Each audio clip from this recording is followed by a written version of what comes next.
à tous, merci d'être avec nous en direct depuis Tel Aviv. C'est le Morning, votre rendez-vous d'actualité. Bonjour à notre invité, notre consultant Daniel Haïk. Merci d'être avec nous ce matin. Bonjour Yael Bornstein. Bonjour Barbara. On démarre tout de suite cette édition, comme tous les matins, par les grands titres à la une de la presse arabe et israélienne. C'est la revue de presse du Moyen-Orient.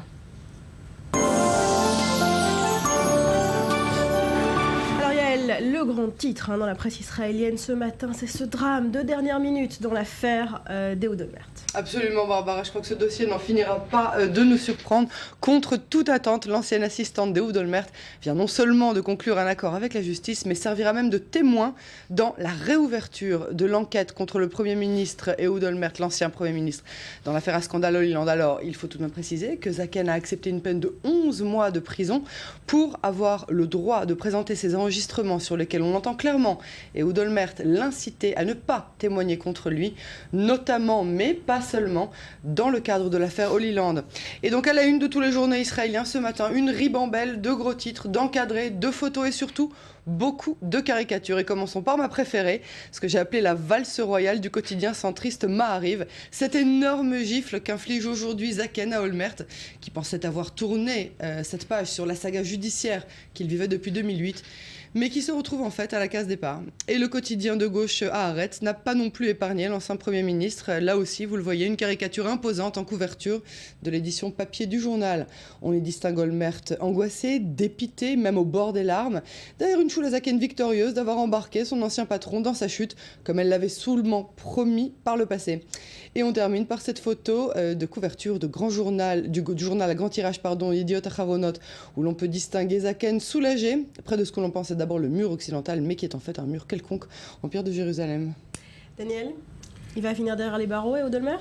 Eh bien écoutez, d'abord on va voir si le juge décide de reporter son verdict qui était prévu pour lundi. On le saura dimanche, à la suite donc des nouvelles preuves amenées par Shula Zaken. Mais sur le fond, le véritable problème, c'est qu'on est en train de découvrir que l'homme qui a dirigé l'État d'Israël pendant 3 ans, eh bien, est probablement un homme très douteux au niveau, un homme corrompu. Qui a vécu de corruption pendant de nombreuses années. Et cela en dit quelque chose sur la société israélienne qui a tout de même, malgré tout, élu cet homme en 2006, en mars 2006, des élections. C'est vrai qu'Ehud Olmert, il le disait lui-même, n'a jamais été populaire en Israël. Il a été Premier ministre par chance, puisque finalement, il a hérité d'Ariel Sharon qui est tombé dans le coma en janvier 2006, mais finalement, ça en dit long aussi sur la société israélienne qui a laissé cet homme pendant 3 ans diriger les affaires de l'État, mener 2 guerres, la seconde guerre du Liban avec 133 morts. C'est un véritable problème de société, un véritable problème moral et éthique que cet homme ait pu arriver à ce stade-là. Sur une question de procédure, pourquoi elle livre ses enregistrements si tard, au dernier moment, Shula Zaken ? Qu'est-ce qui s'est passé ? Parce qu'elle a été lâchée par Ehud Olmert au cours des derniers mois. C'est-à-dire qu'Ehud Olmert, se voyant le dos au mur, comprenant qu'il allait être tenu pour responsable. C'est d'ailleurs pour cela que peut-être le juge ne va pas reporter son verdict. On verra. Si d'une manière ou d'une autre, le juge avait l'intention de condamner Ehud Olmert, alors il ne reportera pas son verdict. Il sera condamné dans tous les cas.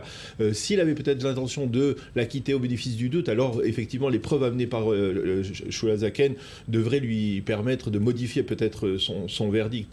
Mais en tout cas, Ehud Olmert a lâché celle qui lui a été le plus loyal pendant des années. Son assistant personnel qui a accepté de prendre sur elle tout le feu de tous les soupçons qui pesaient sur Ehud Olmert, des soupçons de corruption. Mais à la fin, Ehud Olmert a lâché Shula Zaken et Shula Zaken s'est vengé. On en saura plus début de semaine prochaine. Donc Daniel, on continue avec cette revue de presse au chapitre diplomatique cette fois, une éventuelle prochaine visite officielle en Israël. On parle des réchauffements dans les relations entre Israël et la Turquie. Oui, c'est assez difficile à croire, Barbara, quand on sait quel est le contexte des relations israélo-turques ces dernières années. Mais il s'agit de plus que seulement des rumeurs. Regardez l'article du site d'Israël Hayom.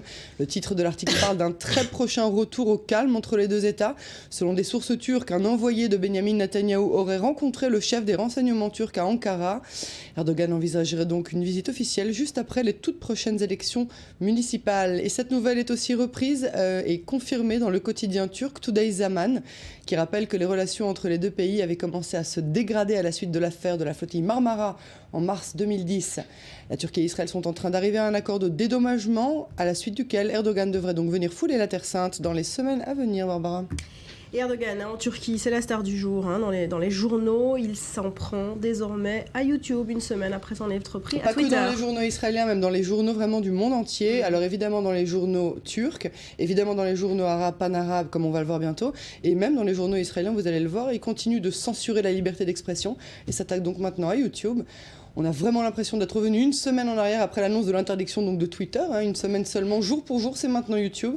La nouvelle est dans le quotidien pan-arabe Ashrak al-Wassat, qui cite les déclarations de Erdogan lors d'une réunion électorale. Même cette réunion est en train d'être postée sur YouTube, c'est honteux et déshonorant. Fin de citation. Dans le site d'information turc Hurriyet, le gros titre, après Twitter, YouTube également interdit. Le voilà, c'est celui-là. Et quant au quotidien turc dont on parlait tout à l'heure, Today Zaman, il fait lui aussi état de cette nouvelle à la une de son site et précise que le gouvernement a non seulement banni YouTube, mais en plus fait pression sur les médias restants en vue des prochaines élections municipales. Et pour finir, comme je vous le disais, cette nouvelle est aussi reprise dans la presse israélienne, vraiment dans tous les quotidiens, mais je vous invite à voir uniquement l'article qui est consacré dans Yediot Aharonot, je vous le rappelle, le journal à grand tirage, rapporte qu'Erdogan a même menacé de bientôt bloquer l'accès à Facebook. C'est le prochain sur la liste, il fallait s'y attendre. Voilà pour Erdogan. Dans le cadre des négociations de paix, on parle évidemment ce matin, et on va en reparler dans un instant avec Daniel, de la relaxation des prisonniers palestiniens qui pourraient se faire attendre. Les prisonniers eux-mêmes menacent de se révolter si leur libération n'a pas lieu dans les plus brefs délais. C'est ça, ce sera dans la rue et ce sera évidemment dans les prisons. Je vous invite à découvrir cette nouvelle dans le site d'Énergie, c'est la version online du quotidien Maariv. Le ministre palestinien en charge des prisonniers, Yitzhak Karake, a annoncé hier que si Israël ne respectait pas sa part du marché dans la libération des prisonniers palestiniens, les conséquences seraient lourdes, autant dans la rue que dans les prisons. Et cette nouvelle est donc aussi reprise dans le site de l'agence de presse palestinienne Ma'an, qui cite Issa Karake, je cite, « Israël continue de jouer un jeu de chantage infâme en utilisant les prisonniers palestiniens comme un outil de négociation politique, ce que nous rejetons absolument. » Et on termine, Yael, par l'Égypte. Au lendemain de l'annonce du maréchal Al-Sisi, il est en lice pour la présidence, c'est désormais officiel, et bien on en sait un peu plus sur son programme. Oui, c'est ça. Alors c'est le site Gulf News qui nous en parle. Cette stabilité et renaissance économique, ce sont apparemment les deux priorités au sommet de la liste de l'homme fort de l'Égypte aujourd'hui. Alors est-ce que sa présidence est quasiment assurée? Le site nous parle aussi de sa cote de popularité qui ne cesse de grandir, comme on le voit sur cette photo, cette femme qui embrasse un poster de l'homme qui veut changer la vie des Égyptiens. Des défis et des grands défis formidables, voici ce qui nous attend, a déclaré Al-Sisi. Merci beaucoup, Yael Bornstein. Merci Barbara.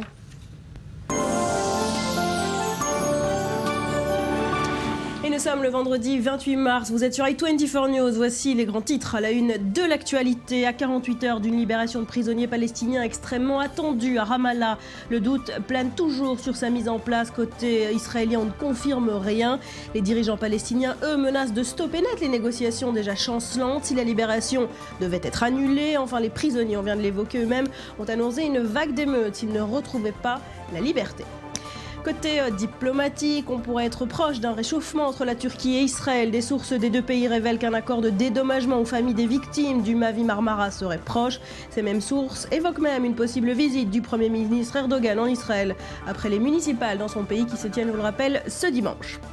Et toujours concernant la Turquie, sachez qu'après Twitter, c'est YouTube qui a été interdit. Dans le pays, le gouvernement turc a ordonné le blocage du site de partage de vidéos après la diffusion sur Internet de l'enregistrement d'une réunion confidentielle évoquant une intervention militaire turque en Syrie. Enfin, notez ce drame de dernière minute dans le procès de l'ancien Premier ministre israélien Ehud Olmert. À 4 jours du verdict, son ancienne assistante a remis à la police des enregistrements compromettants. L'enquête, dans laquelle il est soupçonné de corruption, a été rouverte hier. Les négociations au Proche-Orient sont donc suspendues à cette libération de prisonniers prévue initialement demain soir, mais pour l'heure, rien n'est moins sûr et les Palestiniens voient rouge. Daniel Haïk, vous êtes donc notre consultant. Est-ce qu'elle va avoir lieu, cette libération, demain ou pas? D'abord, les négociations ne sont pas suspendues à la libération des prisonniers, parce que les négociations sont suspendues tout simplement. Il n'y a quasiment plus de négociations officielles entre Israël et les Palestiniens. On peut dire qu'il y a aujourd'hui des négociations tripartites entre les Américains et les Israéliens, et les Américains et les Palestiniens. Il n'y a quasiment pas de dialogue direct. Maintenant, est-ce qu'il y aura une libération le 30 mars comme cela devait être prévu, avait été prévu demain soir, dans la nuit du 29 au 30. C'est certain que non, puisqu'il y a d'emblée une démarche qui précède chaque libération. Chaque phase de libération doit être précédée par la publication de la liste des prisonniers pour que les familles des victimes, par exemple, de ces terroristes puissent faire appel devant la Haute Cour de justice. C'est les une familles démarche, israéliennes. voilà, les familles israéliennes. C'est une démarche habituelle et en général, la Haute Cour de justice repousse ces requêtes des familles, des familles israéliennes des victimes de ces terroristes. Il n'y a pas de démarche pour l'instant. Et puis aussi, il y a, dans le cas précis, il doit y avoir une décision du gouvernement. Pourquoi ? Parce que parmi les 30 prisonniers palestiniens qui doivent être libérés, il y a 14 arabes israéliens. Et cela nécessite une décision du gouvernement. Et il n'est pas certain aujourd'hui que le gouvernement, qu'il y ait une majorité de ministres en faveur de la libération de ces 14 arabes israéliens, de terroristes arabes israéliens qui ont la nationalité israélienne. Ça serait un précédent. Jusqu'à présent, il n'y en a jamais eu. Il y a eu des arabes de Jérusalem-Est qui n'ont pas le même statut, mais ça serait un précédent et le gouvernement doit statuer là-dessus. Et on a le sentiment, en tout cas, qu'il n'y a pas aujourd'hui une volonté de la part du gouvernement de débattre de ce sujet, dans la mesure où, justement, les Palestiniens ne manifestent aucune... Pourquoi le gouvernement Netanyahou freine cette libération ? C'est juste à cause de ce problème de prisonniers arabes israéliens ? Il faut se rappeler quel était le fond du problème. Pourquoi le gouvernement israélien a accepté ces 4 phases de libération de plus d'une centaine de prisonniers palestiniens ? C'était dans l'engagement qui avait été pris, c'était que les négociations progressent. Au fur et à mesure que les négociations progressent, eh bien Israël libérera ces prisonniers palestiniens. Or, les négociations ne progressent pas. Aujourd'hui, il est clair qu'il n'y aura pas d'accord dans le délai imparti, c'est-à-dire la fin du mois d'avril. Il n'y aura pas d'accord. Et donc, les Israéliens disent, pourquoi va-t-on libérer des prisonniers palestiniens ? D'autant plus que l'on sait aujourd'hui, et c'est de notoriété publique aujourd'hui, que les Palestiniens eux-mêmes l'ont reconnu, ils n'ont entamé ces négociations que dans le but de libérer les prisonniers. C'est très important pour eux, c'est très important pour l'image de marque de Mahmoud Abbas de libérer ces prisonniers palestiniens. Et il n'y avait rien derrière cela, pas une véritable volonté de parvenir à un accord réel, en tout cas certainement pas un accord définitif qui mette fin au conflit israélo-palestinien. L'objectif, c'était tout simplement de libérer les prisonniers palestiniens. Et donc, dans ce contexte, Israël dit non, il n'y a aucune raison pour que nous libérions ces prisonniers palestiniens. On parle d'un report ou d'une annulation ? Comment ? On parle d'un report ou d'une annulation de cette remise en liberté ? Alors, ça dépend. Si par exemple John Kerry parvient à obtenir de Mahmoud Abbas une prolongation jusqu'à la fin de l'année 2014 des négociations, alors peut-être qu'Israël sera plus poussé pourra accepter de libérer ces prisonniers palestiniens, ou au moins en tout cas les Palestiniens qui ne sont pas citoyens israéliens dans le cadre de cette quatrième phase. Si les Israéliens effectivement mettent en suspens pour le moment cette libération, on doit s'attendre à quel type de réaction de la part des Palestiniens ? Ils vont quitter la table des négociations ? Alors, ils peuvent quitter, mais en tout cas, le sentiment général qui demeure aujourd'hui, c'est aussi que Mahmoud Abbas n'a pas intérêt à briser totalement les négociations et à se tourner vers la communauté internationale. Un récent sondage, je lisais dans la presse israélienne ce matin, qu'un sondage stipule qu'une majorité de Palestiniens, un sondage réalisé dans la rue palestinienne, considère qu'il Mahmoud Abbas n'ira pas jusqu'au bout et promettra à Kerry de prolonger les négociations, même si on n'est pas certain que cela aboutisse, bien entendu. Alors précisément à ce sujet, il faut rappeler cet entretien de plusieurs heures à Amman. Mercredi soir, John Kerry quitte précipitamment et sans que ce soit prévu la ville de Rome pour se rendre en Jordanie pour rencontrer le président palestinien. Qu'est-ce qu'ils se sont dit ? Ça pour une forme de détresse diplomatique du secrétaire d'État américain. C'est-à-dire il va voir Mahmoud Abbas pour essayer de le convaincre justement de ne pas tout briser, de ne pas faire chuter hypothéquer les négociations. L'objectif de John Kerry n'est plus de signer un accord israélo-palestinien, même un accord intérimaire, un accord général, un accord cadre, un document, tout cela n'existe plus. La seule volonté de John Kerry, c'est d'aujourd'hui de pousser Mahmoud Abbas à poursuivre les négociations jusqu'à la fin de l'année 2014. Qu'en est-il de Benyamin Netanyahou ? Le fait que Kerry n'ait pas fait escale à Jérusalem, ça veut dire quoi ? Qu'il n'a plus rien demandé à demander aux Israéliens, ils ont tout accepté ? Ça veut dire que le problème aujourd'hui, ça veut dire que John Kerry a une certaine responsabilité dans cette quatrième phase de libération des prisonniers. Parce que au tout début, les Israéliens n'étaient pas du tout favorables à la libération de prisonniers arabes israéliens. Et c'est John Kerry qui lui-même de sa propre initiative, a pris l'engagement auprès de Mahmoud Abbas en lui disant « Je convaincrai les Israéliens de libérer ces détenus ». Et il n'a jamais reçu l'aval israélien. Et il n'a jamais reçu l'aval israélien. Et donc, quelque part, John Kerry pensait qu'au bout de 9 mois, eh bien, il y aurait des progrès dans ces négociations. Or, on voit qu'il n'y a pas de progrès. Au contraire, on voit que les négociations, on voit que les déclarations des Palestiniens, les déclarations de la Ligue arabe sont des déclarations plus radicales que jamais, qui refusent, on le sait, la reconnaissance du caractère juif de l'État d'Israël. Et donc, dans ce contexte, il va être difficile pour John Kerry de tenir sa promesse à Mahmoud Abbas. Et l'objectif, je suppose qu'à Amman, John Kerry a dit « Écoute, je ne pourrai probablement pas respecter mon engagement à ce niveau-là, mais en tout cas, toi, essaye de nous permettre de continuer les négociations à la fin de 2014. » Voilà, un climat tendu. Restez avec nous, Daniel. Merci beaucoup, Yael, puisqu'on va parler avec vous dans un instant de ces chiffres et d'une méthode qui semble porter ses fruits. En Israël, ils sont de plus en plus de migrants africains à quitter de leur plein gré le pays.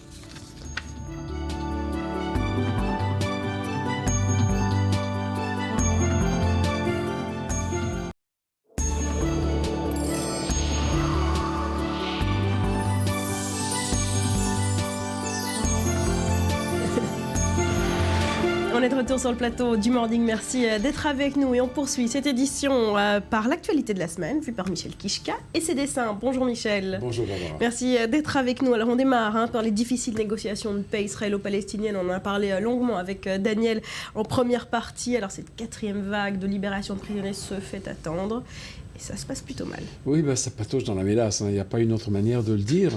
Et je pense que les deux parties étaient sûres de gagner du temps. Mais je pense qu'elles se rendent compte qu'en essayant d'en gagner, on en perd. Parce qu'en fait, si on en arrive à ce point-là aujourd'hui, c'est qu'il n'y a eu aucune avancée depuis le départ. Alors quand on entend que les Américains auraient suggéré, je ne sais pas si c'est vrai, qu'on libère Pollard pour essayer, voilà. Alors voilà, ça a été démenti, mais on voit le dessin que ça vous a toujours inspiré. Oui, évidemment, je ne pouvais pas m'empêcher de réagir à ça. Alors j'ai dessiné John Kerry en cow-boy, évidemment, puisqu'il est américain, en train d'essayer de traire 2 vaches, une qui a la tache d'Israël comme sur sa fourrure et l'autre qui a la tache de la Palestine scindée en 2. Évidemment, elle meugle, parce qu'il parle beaucoup, elle rumine, parce qu'en fait, ça n'avance pas, et elle ne donne pas de lait. Donc, s'il avait l'intention de se prendre un milkshake ce jour-là, c'est un peu raté, il va falloir qu'il attende et qu'il aille au supermarché. Voilà, c'est un peu là qu'on se trouve pour le moment, si malheureusement. Si ça échoue une nouvelle fois, ces négociations, vous êtes inquiet pour l'avenir de la région, ou est-ce que ce statu quo peut perdurer encore des décennies ? Les deux. C'est-à-dire, je suis inquiet, évidemment, je suis inquiet pour la région. J'avais quand même une lueur d'espoir qu'il y aurait une avancée. Et puis j'avais une certaine confiance en Tzipi Livni et Saïb Arikat. Mais je vois que ça coince. C'est en haut que ça coince. Je vois que ça coince en haut et finalement, ça descend dans la rue. C'est ça qui est un peu dommage. Parce que je pense qu'il y a, du côté palestinien comme du côté israélien, il y a quand même... On est prêt quand même à ce qu'il y ait quelque chose. Mais ça ne se passe pas. C'est très difficile. Et puis je pense que les Américains se sont imaginés que ça allait être plus simple que ça. Obama, c'est clair qu'il n'avait pas très bien compris dès le départ, dès son premier mandat. Et Kerry, je pense qu'il est en train d'un peu perdre patience, là, et un peu perdre confiance. Et ça semble difficile. Voilà. Autre titre de l'actualité en Israël cette semaine, c'est cette grève du personnel du ministère des Affaires étrangères. Alors, le chef de la diplomatie, le ministre Lieberman, on va le voir sur votre dessin, vous ne l'aimez pas beaucoup, Pas trop, oui, mais ça, c'est pas nouveau. C'est pas nouveau, c'est depuis le départ. Vous savez, moi, j'habite à Jérusalem, et donc, ce matin, en venant ici, quand je rentre ou que je sors de Jérusalem, je passe devant le ministère des Affaires étrangères, donc le Quai d'Orsay israélien, et il y a une grande pancarte. D'abord, tout est fermé, et il y a une grande pancarte, il est marqué le service diplomatique israélien, la pointe, Chod HaChanit, je ne sais pas comment tu dirais ça en français. Le fer de lance. Le fer de lance, voilà. Merci Daniel. Le fer de lance d'Israël dans le monde. Et finalement, qu'on en arrive à une situation où ils sont obligés de faire grève. Donc, c'est-à-dire toutes les représentations diplomatiques d'Israël dans le monde, les ambassades... Fermées depuis une semaine. C'est quand même un peu scandaleux d'en arriver là. Et moi, j'ai l'impression, d'un côté, que Lieberman, il n'en a pas grand-chose à faire. D'un autre côté, jusqu'à la fin de son procès, qui finalement s'est soldé par une relaxe pour lui, il était préoccupé par ça. Maintenant, il est en train de faire sa route vers... la direction de l'État, voilà, c'est ça qu'il a en tête. Et le ministère des Affaires étrangères, il a prouvé que grand diplomate, il n'était pas. Hein. Alors bon, il serait question qu'il y ait eu des avancées dans les pourparlers, mais le fait d'en être arrivé là, je connais quand même pas mal de diplomates israéliens, j'ai beaucoup voyagé avec le ministère des Affaires étrangères israélien, et c'est vrai qu'ils sont dans des conditions pas faciles, et on parle justement de cette guerre psychologique, de la guerre d'image, et justement, il y a tellement à investir là-dedans, et ceux qui nous représentent à l'étranger ont un tellement grand travail à faire, il faudrait qu'ils puissent le faire dans des meilleures conditions. Moi, je soutiens leur combat. Daniel Lieberman ne s'est pas montré très solidaire de son personnel. Non, il ne s'est pas montré. Je voulais juste mentionner que cette grève risque d'hypothéquer, c'est une information de ce matin, la visite du pape qui est prévue pour la fin du mois de mai. On en parle depuis quelques semaines, effectivement. Mais c'est vrai que c'est un vrai problème. C'est-à-dire c'est le problème des diplomates qui sont, lorsqu'ils sont sous-payés, en particulier lorsqu'ils sont ici en mission, lorsqu'ils sont ici en tant que fonctionnaires, diplomates en Israël, et qu'ils repartent à l'étranger, et là dans des conditions différentes, il y a ce changement de statut qui est toujours très difficile pour un diplomate. Et je crois qu'il serait temps que le Premier ministre, si le corps diplomatique israélien est important pour l'image d'Israël, eh bien il est important que le Premier ministre se mobilise, essaye de régler une fois pour toutes ce problème. Le choix et de priorité politique, Ben oui. on l'aura compris. En France, Michel, évidemment, Oui, l'actualité, ce sont les municipales, deuxième tour ce dimanche. On ne pouvait pas faire l'impasse sur la France. D'abord, il y a eu tellement de nouvelles cette semaine, hein. Et la Turquie et le reste. Il a quand même fallu que je fasse des choix. Alors bon, c'est vrai, c'est la montée du FN, c'est une surprise pour personne. C'est-à-dire tout le monde s'y attendait, mais on se rend compte quand on voit aussi les pourcentages d'abstention. Et j'ai vu hier une petite émission comme ça en passant sur France 2, à quel point une grande partie de la population est complètement désintéressée du politique, dans un manque de confiance totale. Et c'est un peu l'expression de ce qui est en train de se passer. Et là, évidemment, on parle de remaniement, mais est-ce que ça va vraiment changer ? J'ai l'impression que ce qui se passe en France est un peu à l'image de ce qui se passe dans toute l'Europe. Hein. Je pense que toute l'Europe se droitise, et particulièrement autour de l'immigration, mais surtout pour des raisons économiques. Hein. Et on voit ce qui se passe en Espagne. Et la France n'est que l'écho de ce qui se passe dans ces pays qui sont déjà fortement touchés par les crises. Alors il a eu beaucoup de promesses électorales, Hollande. Il n'y en a quasiment aucune qui a pu être tenue. Et la seule qui a pu être tenue, qui était le mariage pour tous, elle a sorti la moitié de la France dans la rue. Enfin, la moitié, j'exagère. Mais disons beaucoup de mécontents. Et en fait, ils sont rattrapés justement par ce FN et par cette droite qui remonte. Hein, ça englobe un peu tout, voilà. Là, on reste en France avec cette visite en grande pompe du président chinois et un chiffre à retenir, des contrats à hauteur de 18 milliards d'euros. Absolument. Bon, pour la France, c'est très bien, évidemment. Mais d'un autre côté, moi, je n'ai pas pu m'empêcher de traiter cette nouvelle sous un autre angle. Parce qu'on parle justement de la pollution de l'air.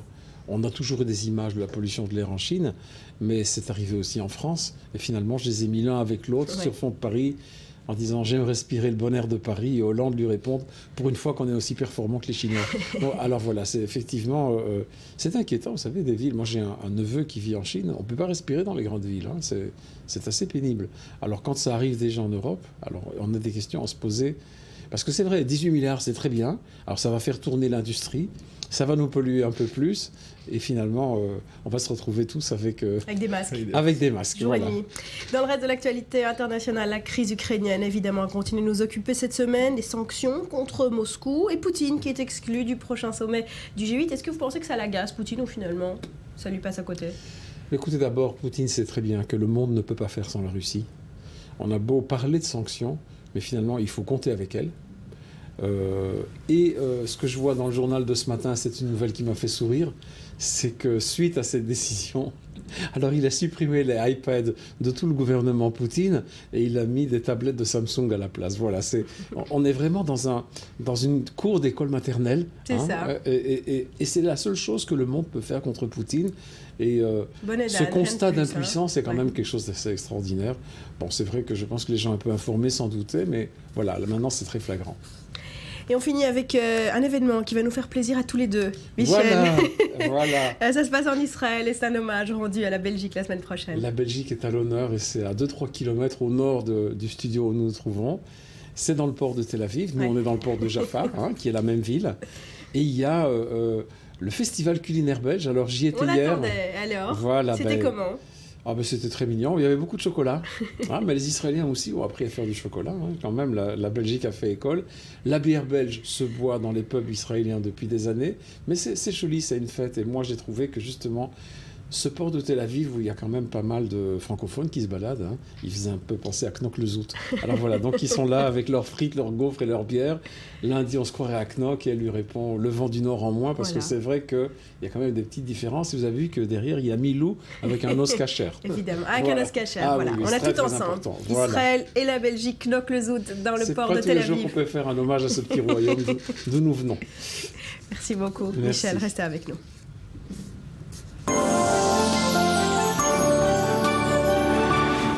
Allez, on reste en Israël avec ces chiffres et cette méthode qui semble porter ses fruits. Ils sont de plus en plus de migrants africains à accepter ces derniers mois de quitter Israël de leur plein gré.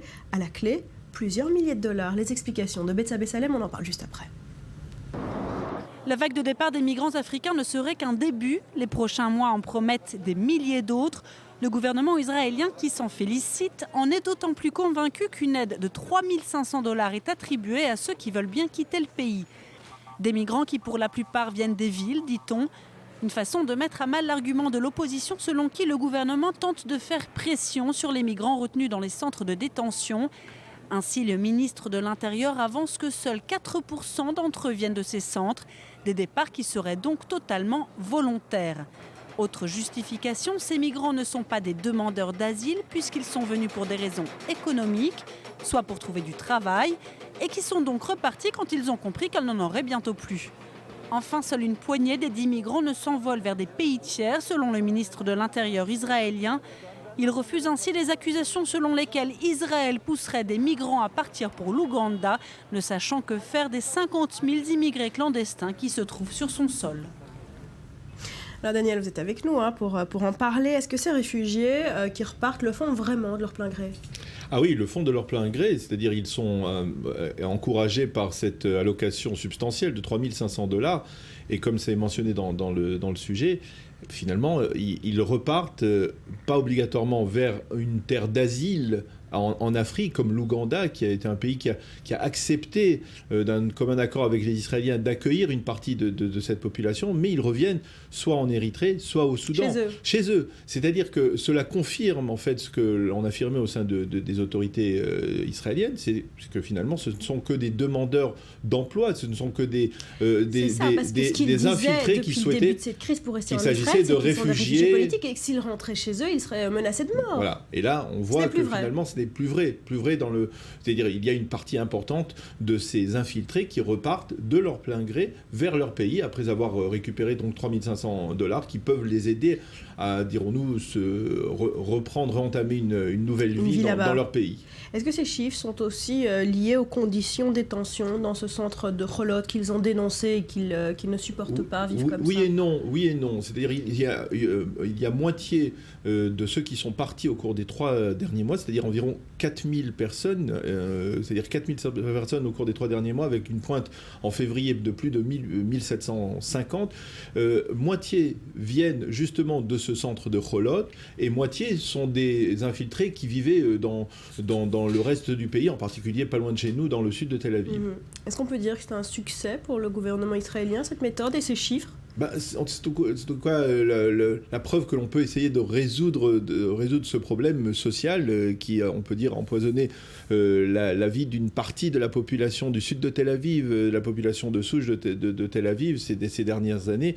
On sait qu'il y a eu beaucoup de délinquance dans cette région, il y a eu beaucoup de problèmes sociaux dans cette région. Aujourd'hui, on peut peut-être espérer que quelque part, finalement, de leur plein gré, sans être forcés, ces infiltrés comprennent que finalement ils ne peuvent pas trouver ici en Israël ce qu'ils étaient venus chercher, c'est-à-dire du travail à long terme, et ils rentrent dans leur pays. Ce n'est pas pour vous une solution cosmétique face à un problème qu'Israël n'arrive pas à gérer. Non, je pense que regardez, sur 3 mois, il y a 4000 personnes qui sont reparties. Il y en avait au départ, il y avait environ 60 000 infiltrés, dont 2 tiers qui venaient de l'Érythrée, 1 tiers qui venaient du Soudan.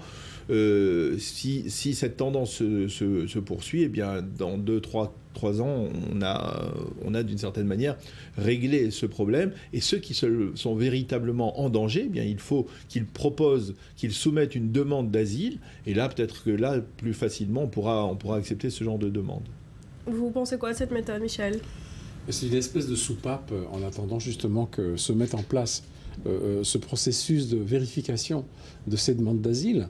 Moi, je pense que le fait de leur donner une aide substantielle, de la leur proposer, si certains choisissent cette option, c'est pas une mauvaise chose, parce que quand on entend ce que disait Marine Le Panière par rapport à l'immigration, elle a dit « l'Europe n'a rien à proposer aux immigrants », donc c'est pour essayer de les dissuader de venir en Europe, même d'y poser le pied, et puis dans les pays où ils sont raccompagnés, comme on dit très joliment, c'est sans rien.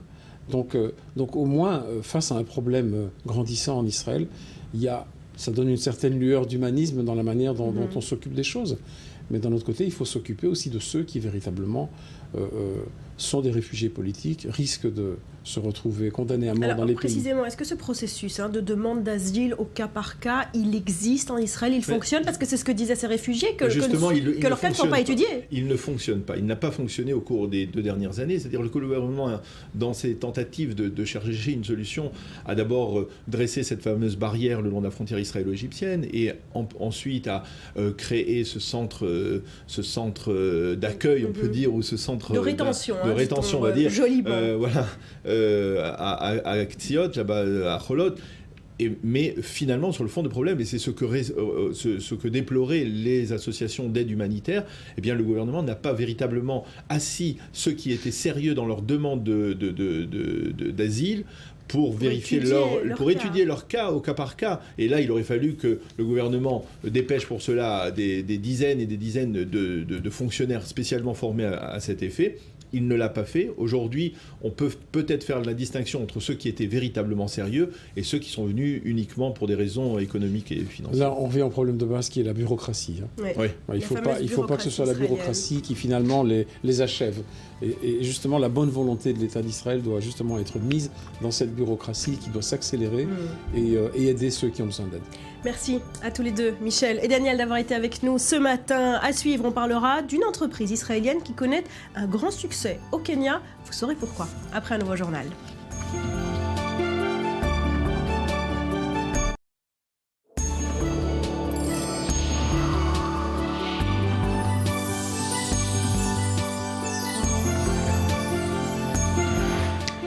Merci d'être avec nous sur le plateau du Morning. Et on évoque maintenant la place des homosexuels dans l'armée israélienne à la suite d'un incident relayé par la presse dans le pays. Un adjudant dans une unité combative inspecte une pièce où des soldats ont placé le drapeau de la communauté gay à côté du drapeau israélien. Colère de l'adjudant et polémique à la clé. Les explications d'Eli Oschenberg. Des soldats de Tsahal qui défendent le drapeau. Arc-en-ciel. Un adjudant-chef d'une base militaire a déclaré à ses soldats que le drapeau LGBT accroché dans leur chambre était une honte pour l'État d'Israël. Les soldats combattants de la brigade de Nahal ont accroché dans leur chambre le drapeau multicolore orné d'une étoile de David. L'adjudant-chef a ordonné de retirer ce drapeau au cours d'une inspection des chambres de la caserne. En réponse, le porte-parole de l'armée a déclaré que cet incident a été sorti de son contexte. Cet ordre a été donné afin de maintenir l'apparence de la base et n'a rien de mal intentionné. Un incident plutôt trompeur, car Tsahal reste une des armées les plus ouvertes au monde pour la communauté gay. Le Centre des études stratégiques de la Haye a récemment publié l'index militaire LGBT. Selon cet index, Israël est classé à la 9e place en termes d'insertion des minorités sexuelles dans l'armée, devançant les États-Unis et la France. En effet, Tsahal multiplie les efforts. En 1999, l'armée avait déjà autorisé un soldat à porter l'uniforme féminin. Décision justifiée par Tsahal par le fait que ce soldat était une femme à tout point de vue, à l'exception de son corps. Mais malgré ces normes, l'acceptation n'est pas vraiment unanime. Selon un sondage en ligne de l'Organisation des jeunes gays d'Israël en 2011 auprès de centaines de soldats homosexuels, 40% d'entre eux déclarent avoir été harcelés verbalement à cause de leur orientation sexuelle. 20% d'entre eux ont été harcelés sexuellement et 4% déclarent avoir subi une agression physique. La route vers une entière reconnaissance est encore longue. Et on en parle avec vous, Yael Bernstein, à part d'être journaliste chez nous, vous étiez également capitaine de réserve dans l'armée israélienne à la défense passive. Alors est-ce qu'on peut résumer en quelques mots la politique de l'armée israélienne face aux gays dans ses rangs ? Oui, absolument. Alors, je crois tout d'abord que le reportage le disait de manière vraiment très correcte, très légitime. Tsahal est une des armées les plus libérales au monde, et pour cause. Tsahal représente l'armée du pays, c'est-à-dire que l'armée du pays, c'est 1 personne sur 10, comme dans le monde entier. 1 personne sur 10 appartient de manière déclarée ou non à la communauté LGBT. Donc, Tsahal va même jusqu'à reconnaître les couples, c'est-à-dire que tout comme un couple hétérosexuel, la femme, on va dire, d'un officier hétérosexuel a certains droits, et ben, de la même manière, la femme d'une femme officier homosexuel a tout à fait le droit d'avoir les mêmes droits que les autres. Donc, va même jusqu'à reconnaître les veufs et les veuves de ces couples-là. Ça veut vraiment dire quelque chose dans ce sens-là. Donc ils ont exactement les mêmes droits, les mêmes devoirs que tout le monde, et c'est tout à fait normal. Ça le permet à ces soldats, par exemple, de participer à la Gay Pride, qui se passe en général la première semaine du mois de juin chaque année. Par contre, pas en uniforme, mais pas parce qu'ils ne veulent pas que Tsahal soit représenté à la Gay Pride, mais tout simplement parce qu'en général, il y a beaucoup de boissons et c'est interdit de boire en uniforme. Pour ces raisons-là, uniquement...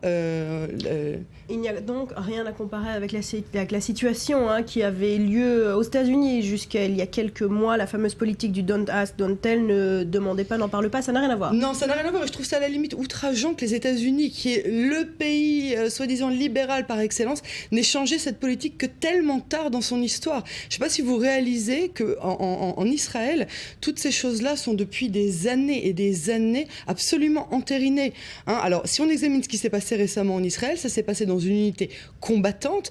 Combattant, souvent, ça va avec le machoïsme un petit peu exagéré, exacerbé, qui n'est pas du tout justifié ou justifiable, mais qui fait partie, on va dire... Faut pas oublier que jusqu'aujourd'hui, le mot « homo » et tous ses dérivés, ça reste encore une espèce d'insulte, quelque chose de... Négative, une connotation toujours négative. Donc, alors avec ces histoires de macho, etc., vous imaginez les Marines américains avec toute leur fierté, etc., eh ben, c'est tout à fait possible qu'un Marine américain soit homosexuel et garde les mêmes qualités de combat que n'importe quel hétérosexuel dans ce cas. Donc en Israël, au contraire, ça a toujours été libéral, ça a toujours été comme ça ? Non, alors, ça n'a pas toujours été comme ça. Il y a quand même eu un chemin qui a été fait, jusque dans les années 70 et 80. Et les homosexuels déclarés étaient considérés comme... donc, ils ont été réformés pour maladie mentale. Il faut quand même voir ici la nuance. Il y a beaucoup de travail qui a été fait. Le pionnier de toute cette réforme, ça a été Yitzhak Rabin en 1993, qui a changé cette loi. Changé cette loi, ouvert les positions de Tsahal tout d'abord dans la communauté des renseignements, puis peu à peu, mais vraiment en quelques années, ça s'est fait peut-être en un an ou deux déjà, vers 1995-1996, tous les rôles, et puis évidemment les rôles chez les combattants. Alors après ça, que ce soit vu bien ou pas bien, c'est autre chose. Mais Tsahal, en tout cas, a entièrement accepté et doit absolument accepter les homosexuels et toute la communauté LGBT dans son ensemble. Merci beaucoup, Yael Bernstein, d'être venu nous expliquer ça ce matin.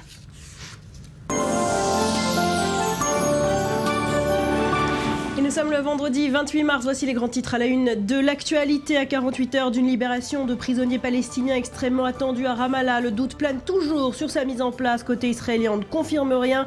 Les dirigeants palestiniens, eux, menacent de stopper net les négociations déjà chancelantes si la libération devait être annulée. Côté diplomatique, on pourrait être proche d'un réchauffement entre la Turquie et Israël. Des sources des deux pays révèlent ce matin qu'un accord de dédommagement aux familles des victimes du Mavi Marmara serait proche. Ces mêmes sources évoquent même une possible visite du Premier ministre Erdogan en Israël après les municipales dans son pays qui auront lieu ce dimanche. Et toujours concernant la Turquie, sachez qu'après Twitter, c'est YouTube qui a été interdit dans le pays. Le gouvernement turc a ordonné le blocage du site de partage de vidéos après la diffusion sur Internet de l'enregistrement d'une réunion confidentielle évoquant une intervention militaire turque en Syrie. Enfin, retour en Israël et notez ce drame de dernière minute dans le procès de l'ancien Premier ministre Ehud Olmert. À 4 jours du verdict, son ancienne assistante a remis à la police des enregistrements compromettants. L'enquête dans laquelle il est soupçonné de corruption a été rouverte hier.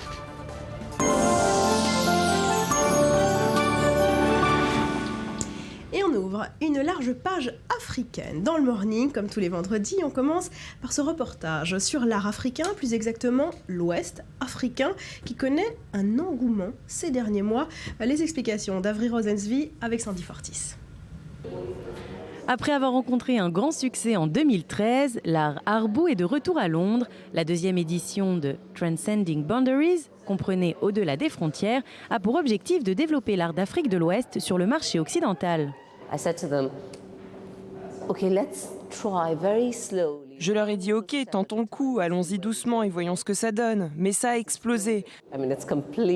Après notre show de l'année dernière, l'intérêt pour l'art d'Afrique de l'Ouest a pris des dimensions incroyables.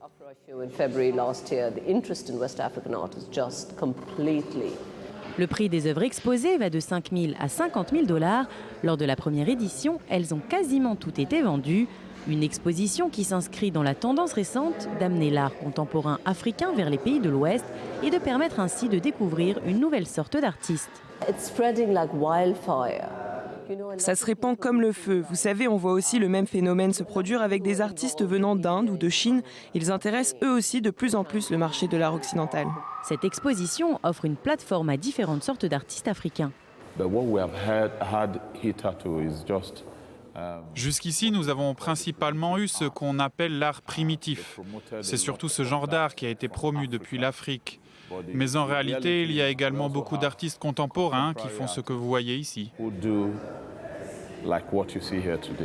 Exposer de l'art contemporain venant de ces pays peut également permettre de changer le point de vue du public. On a juste besoin d'une plateforme comme celle-ci pour montrer ce qu'on fait. Parce que quand vous enlevez ça du contexte de l'actualité et des mauvaises nouvelles dans la presse, on peut voir qu'on a beaucoup de choses à offrir en tant que peuple qui ne sont pas négatives.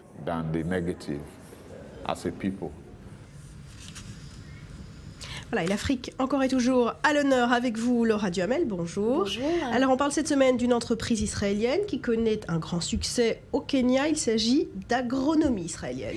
Exactement, car figurez-vous que vous pouvez retrouver les technologies de l'agronomie israélienne à plus de 5000 km d'ici, au Kenya, et cela notamment grâce à Amiran, vous le disiez. Amiran, c'est une entreprise qui fait le lien entre Israël et le Kenya. Alors concrètement, toute la technologie importée est fabriquée par une firme israélienne en Israël, Netafim, et Amiran sert en fait d'intermédiaire entre Netafim et les fermiers kenyans, et c'est donc de cette façon que la technologie israélienne est utilisée par les fermiers kenyans. Alors concrètement, c'est quoi les services que propose Amiran ? Alors concrètement, c'est très simple. En fait, les fermiers kenyans qui signent un contrat avec Amiran obtiennent ce qu'on appelle un kit du fermier. Dans ce kit, on trouve tout ce dont ils ont besoin. Ça va des graines en passant par les serres et les engrais. Mais les services d'Amiran vont plus loin, car en plus de ces kits, Amiran met en contact les fermiers kenyans avec des experts israéliens en agronomie.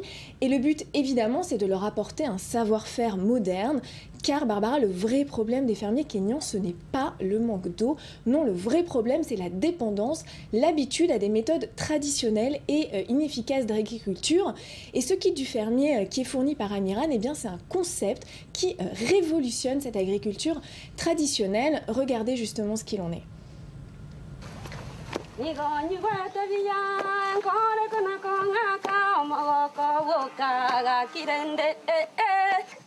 Amiran Farmer Kit is a concept. It's not one thing. It's not a greenhouse. It's not irrigation. It's not a seed. It's not a open field. It's a concept.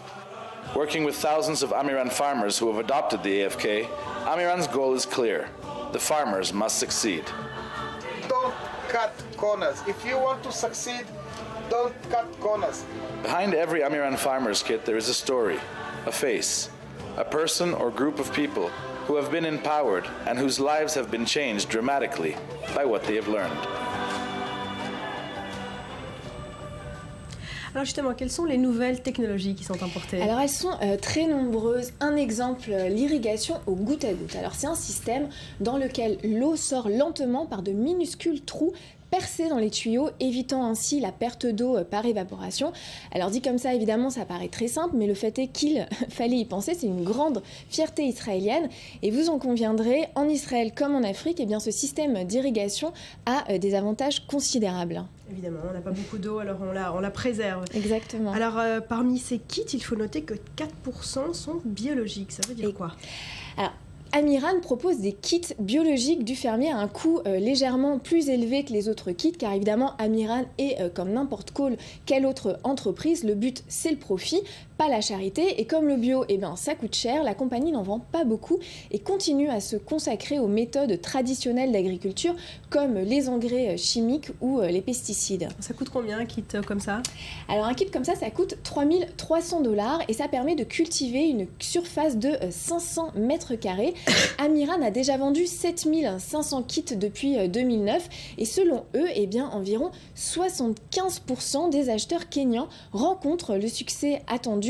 Ces fermiers qui ont fait l'investissement l'ont donc rentabilisé. Les fermes se sont modernisées grâce à cette technologie de pointe et cela permet aussi à ces personnes de diversifier leur alimentation. D'ailleurs, il y a 4 ans, en 2010, les Nations Unies elles-mêmes ont récompensé Amiran d'un prix pour son aide à l'éradication de l'extrême pauvreté et de la faim. Écoutez justement cette fermière qui s'occupe d'enfants handicapés et dont le kit du fermier a changé l'alimentation de ses enfants. The biggest challenge was keeping a good diet for these children. These are children with special needs and they need to have good diet throughout so that they can grow well and keep up with their studies. Now we are using our own tomatoes in the kitchen. And this is now making the maize and beans more colorful with the tomatoes that we are harvesting from our own kit. Alors vous le disiez, Laura, le but en tout cas de cette entreprise n'est pas humanitaire.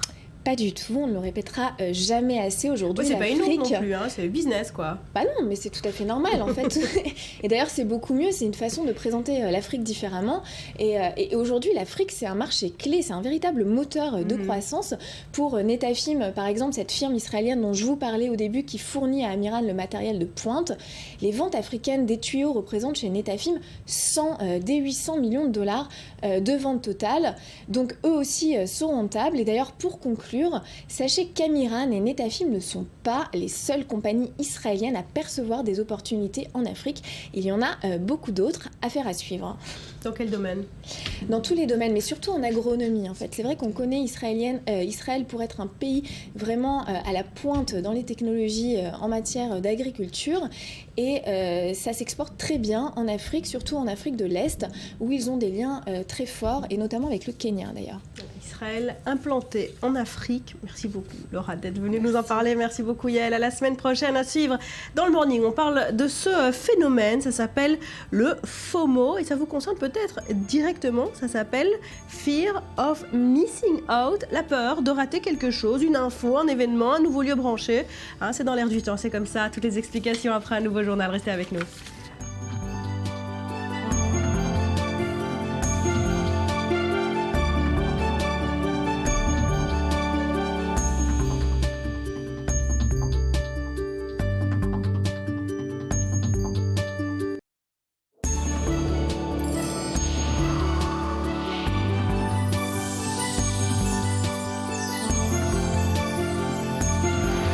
Merci d'être avec nous sur le plateau du Morning. On va parler consommation, tendance dans un instant avec vous, Johan. Bonjour. Bonjour, Barbara. Mais on commence tout de suite, et comme tous les vendredis, par la culture, avec vous, Marie Chek. Bonjour. Merci d'être avec nous. Et on parle cette semaine d'un artiste israélien. Il vit à Berlin. Il s'appelle Dani Gal et il est exposé en ce moment au musée d'Israël. Au musée de Tel Aviv. Au musée de Tel Aviv. C'est bon. Une expo qui a ouvert il y a une semaine, qui durera quelques mois. Il s'agit de deux vidéos. On va parler d'un, Nuit et brouillard, basé sur un fait historique.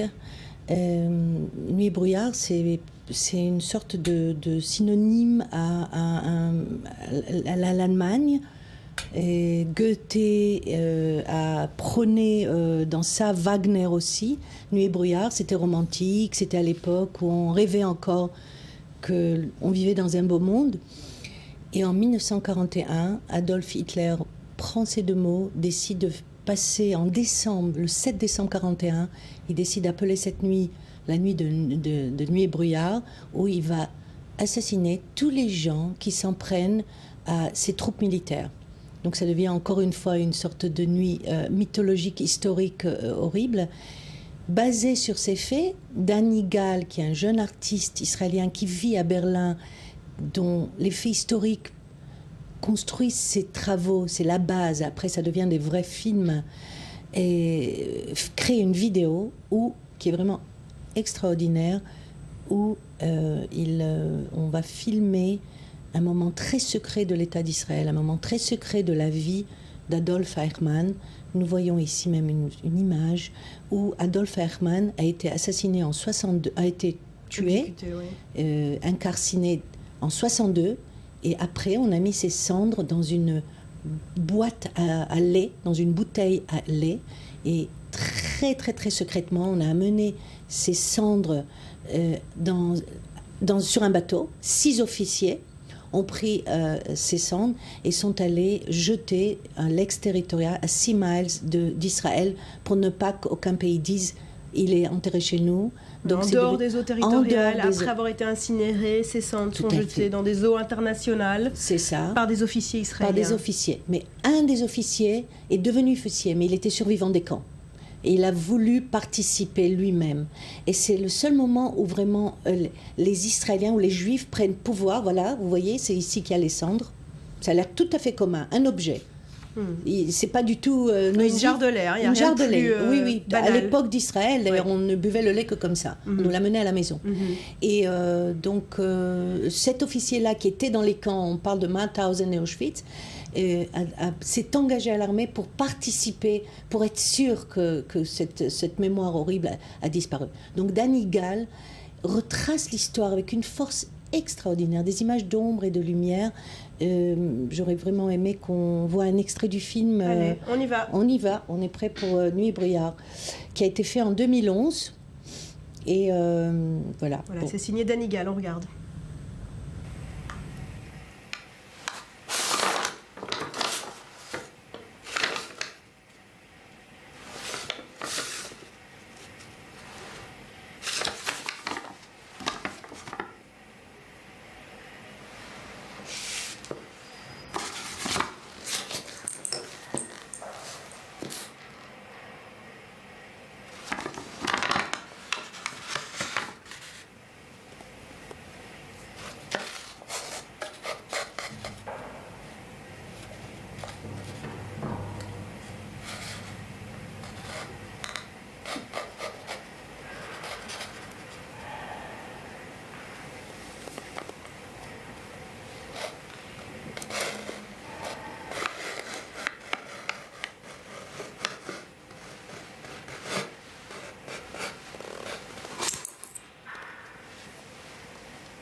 Alors, que représente cette scène dans le film de Danny Gall ? On regarde les empreintes d'Adolf Eichmann, on est sûr que c'est bien lui, le monsieur, le curé atteste, et après cette scène, on prend, comme si on allait à la plage, la boîte donc, et on va aller sur ce bateau secret avec ces jeux de lumière et d'ombre dans la nuit. Il y a beaucoup de brouillard dans le fond, comme ça en haut, et voilà, on va les voir jeter les cendres, et c'est poignant. Pourquoi c'est poignant ? Non seulement l'histoire, on la connaît tous. C'est poignant parce que je pense que Eichmann qui s'est enfui, retrouvé par le Mossad après une traque de plusieurs années en Amérique du Sud, ramené en Israël, jugé en Israël, exécuté en Israël. C'est une histoire hors du commun, conceptuellement même difficile à comprendre. Et puis je crois que c'est la seule personne qu'on a tuée en Israël aussi. C'est vraiment C'était le seul moment où il y avait un accord. Ouais. Un consensus en Israël sur l'exécution d'Eichmann. C'était 14 mois incroyables en Israël. Vraiment, on attendait. J'ai parlé avec quelqu'un qui assistait aux audiences du procès. Disait c'était un tous les jours. C'était vraiment. Oui, le pays a vécu ça tous les jours. C'est comme si que les 6 millions avaient été rapprochés de lui. C'était comme si que c'était un peu Hitler. Et ce qui m'étonne toujours, c'est qu'une jeune génération comme Danny Gall, il y a 30 et quelques, retrace l'histoire. Je ne sais pas si c'est son histoire, mais je trouve que c'est extraordinaire qu'on ne peut pas s'échapper. Je dis toujours, on n'échappe pas à notre passé et la continuation et la beauté de notre culture. C'est-à-dire qu'on retrace l'histoire, on doit se souvenir, on doit pas oublier, on doit passer, continuer, mais ne pas oublier. C'est surtout très important. Pourquoi il a choisi le terme, cette notion de nuit et brouillard qui revient, vous l'avez dit, dans le romantisme allemand et puis ce décret de l'Allemagne nazie? Je pense que toute notre vie est basée sur des contradictions. La nuit, on va dormir, et puis le brouillard, c'est très no man's land, on n'est pas très sûr où on est. Ça existait, comme j'ai dit, Goethe, Wagner. Et puis, il ne faut pas oublier, on ne va pas tout de suite parler. Évidemment, Alain Resnais. Alain Resnais, en 1955, décide d'en faire un film. Et il se base sur l'histoire. Et c'est un film absolument incroyable, qui a eu beaucoup de bruit. Il y a eu la censure qui s'en est mêlée, parce qu'il y a eu un policier français qui a été tué, les Allemands étaient contre. Et en fait, ça a été aussi l'inspiration de Danny Gall. Le film de Resnais a inspiré Danny Gall. Tout à fait, oui. Toutes ces notions l'ont amené à créer ça. Et je suggère qu'on voit un peu le film. On regarde un extrait. Je m'excuse si ce matin c'est un peu lourd, mais bon. C'est comme ça. Un extrait du documentaire d'Alain Resnais. La déportation s'étend à l'Europe entière.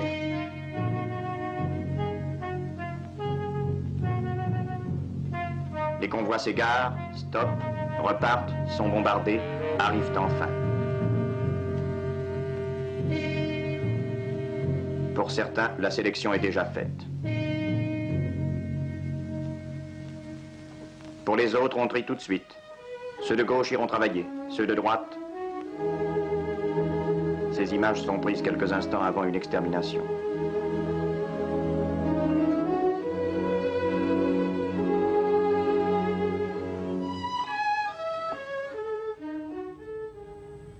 Voilà, document poignant, évidemment, signé Resnais. On est vraiment dans la nuit et le brouillard, on est dans le noir et blanc, on est dans la vie et la mort. Et voilà, vous êtes tout en rouge, vous me donnez espoir pour ce week-end, Barbara, et pour l'humanité. On termine avec une autre référence à Nuit et brouillard. C'est une chanson signée Jean Ferrat. Tout à fait, qui lui aussi a dû être très fortement influencé par ce fait divers. Vous allez voir la belle chanson, on va terminer quand même avec la chanson qui va nous remonter nos états d'âme. Allez, on l'écoute.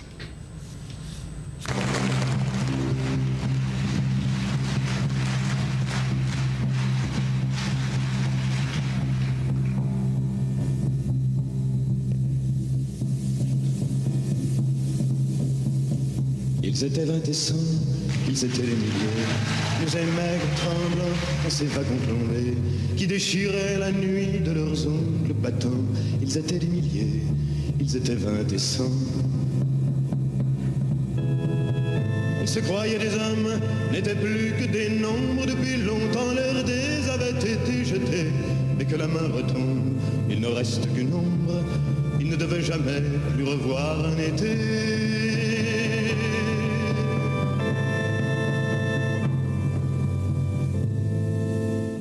La fuite monotone et sans hâte du temps, survivre encore un jour. Voilà, Jean Ferrat, on ne peut pas rester insensible, c'est impossible face à cette voix. Je sais, oui, franchement, c'est l'art et la vie qui se rencontrent encore une fois et vraiment, espérons que tous ces malheurs disparaîtront de ce monde. Voilà, soit derrière nous pour de bon. Merci beaucoup, Marie, d'être venue nous en parler ce matin.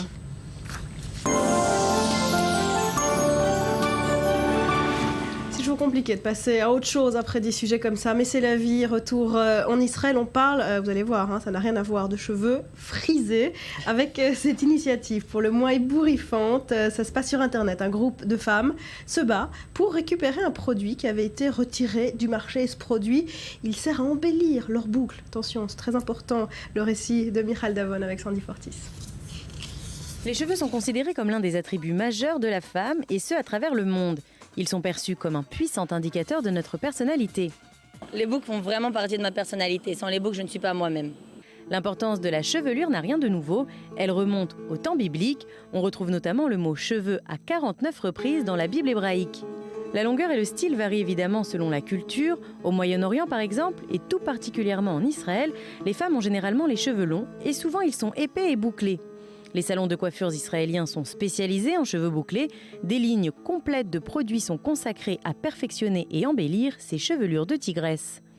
I love it. So's next. Pourtant, l'année dernière, une des crèmes pour cheveux bouclés les plus populaires a été retirée du marché, causant un scandale dans le pays. Le produit avait tout simplement disparu des rayons des magasins sans préavis. Les femmes affectées par cette disparition soudaine exigent son retour. Les filles aux cheveux bouclés ont créé une page Facebook qui a rapidement rassemblé plus de 800 adeptes frisés. Leur combat, initialement simple requête de consommatrices à récupérer leurs produits préférés, est devenu une lutte pour préserver leur individualité. Tu connais l'histoire de Samson et Dalila ? Pour moi, c'est pareil. Si on devait me raser la tête, j'aurais plus le même caractère et ni la même personnalité. La campagne en ligne, chargée de réactions de consommatrices mécontentes, a réussi à attirer l'attention. Quelques mois plus tard, le produit en question était de retour sur le marché. Opération cheveux bouclés terminée.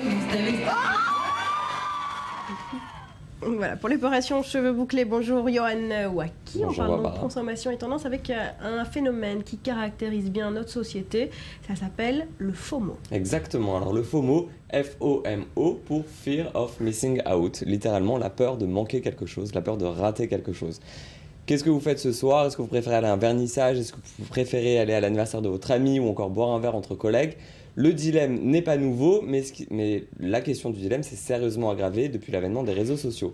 Je m'explique. Quand vos amis postent du contenu sur Facebook, des photos de la soirée qui sont en train de passer, ou qu'ils se checkent un lieu où ils se trouvent, ils vous disent clairement, on a le sentiment de rater ils vous quelque montrent chose. Exactement ce que vous ratez. C'est-à-dire qu'ils scénarisent le moment qu'ils sont en train de vivre et accentuent le sentiment qui naît en vous de rater quelque chose. Conséquence directe, angoisse 2.0. On se dit qu'on n'a pas fait le bon choix, qu'on n'est pas au bon endroit au bon moment.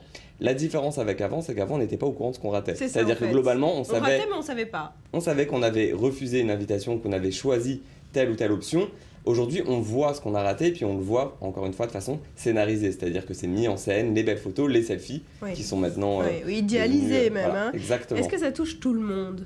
Alors, ça touche pas tout le monde. Ça touche quand même de plus en plus de personnes. En tout cas, ça touche quasiment tout le monde, à moindre mesure. Ceux qui utilisent les réseaux sociaux. Déjà, il faut utiliser les moindres mesures. Et ce qui est certain, c'est que certaines personnes sont plus sensibles que d'autres à ce phénomène, à cette angoisse, parce qu'on parle de la question du choix et du regret, c'est bien ça dont il s'agit, et bien souvent quand la question du choix se pose et qu'on n'arrive pas à se décider, c'est le non-choix qui s'impose, c'est-à-dire que la conséquence directe du FOMO, c'est plutôt que de choisir telle ou telle option, on reste à la maison ? Je n'en choisis aucune, en me disant que peut-être un meilleur plan, une meilleure soirée, une meilleure option se présentera dans un avenir proche. C'est dommage.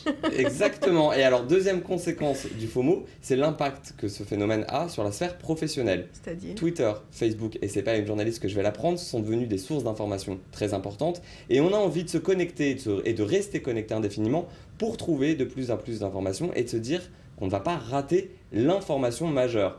Le seul moyen de ne pas rater cette information qui n'existe peut-être pas, c'est de se connecter de plus en plus souvent. Voilà. D'ailleurs, le psychologue et psychothérapeute Jean-Charles Nayebi interprète le FOMO par une anxiété de ratage. Il nous dit, je cite, que c'est une envie irrépressible de se connecter à des réseaux pour savoir ce qu'il s'y passe, pour ne pas rater un événement ou laisser échapper une information intéressante. Bon, alors les psys s'en mêlent, ça veut dire que c'est devenu médical comme phénomène ? Alors le syndrome n'est pas encore reconnu comme médical, on est plus ici dans l'ordre de la psychosociologie. En tout cas, ce qui est certain, c'est que la société dans laquelle on vit est très technologique et qu'on n'est pas encore assez mature pour gérer tout ce que ces nouvelles technologies induisent sur notre vie.